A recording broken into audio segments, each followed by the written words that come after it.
Pemirsa, kita akan memasuki kabar nang Panambayan.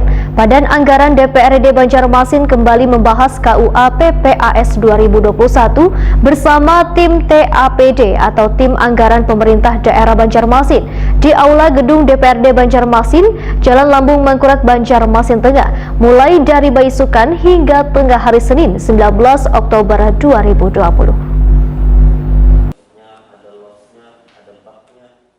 Badan Anggaran DPRD Banjarmasin kembali membahas KUA PPAS 2021 bersama tim TAPD atau Tim Anggaran Pemerintah Daerah Banjarmasin di Aula Gedung DPRD Banjarmasin, Jalan Lambung Mangkurat, Banjarmasin Tengah, mulai dari Baisukan hingga tengah hari Senin 19 Oktober 2020. Ada 5 dinas yang dilakukan pembahasan anggarannya, di antara Dinas Ketahanan Pangan, Pertanian, Wan Perikanan Banjarmasin, Dinas Perindustrian, Wan Perdagangan Banjarmasin, Diskominfotik Banjarmasin, Dinas Koperasi Usaha Kecil Menengah, Wan Tenaga Kerjaan Banjarmasin. Bagi Ketua DPRD Banjarmasin M. Yamin, Wahid Akuni Prima TV usai rapat menambahkan, dalam rapat ini ada beberapa hal yang perlu disampaikan pada SKPD terkait pelaksanaan, terutama yang berkaitan dengan output one input dalam setiap kegiatan yang telah dianggarkan di tahun 2021 mendatang. Politisi Partai Gerindra ini berharap Badan Anggaran dalam penyusunan KUA PPAS 2021 bisa lebih memaksimalkan agar ekonomi di Kota Seribu Sungai ini bisa kembali pulih sehingga bisa meningkatkan taraf kehidupan warga Banjarmasin di tengah wabah virus corona.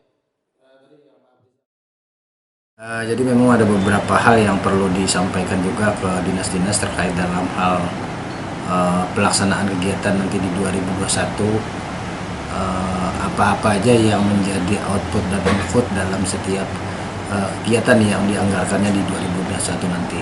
Nah, kami lagi berharap di Badan Anggaran untuk bisa dalam penyusunan KUA PPAS ini bisa lebih maksimalkan, yang mana tujuannya adalah untuk pemulihan ekonomi khususnya di Kota Banjarmasin. Harapan kita dalam penyusunan ini adalah bisa meningkatkan taraf kehidupan di Kota Banjarmasin, ya, pemulihan ekonomi, karena kondisi kita kan dalam kondisi pandemi seperti ini.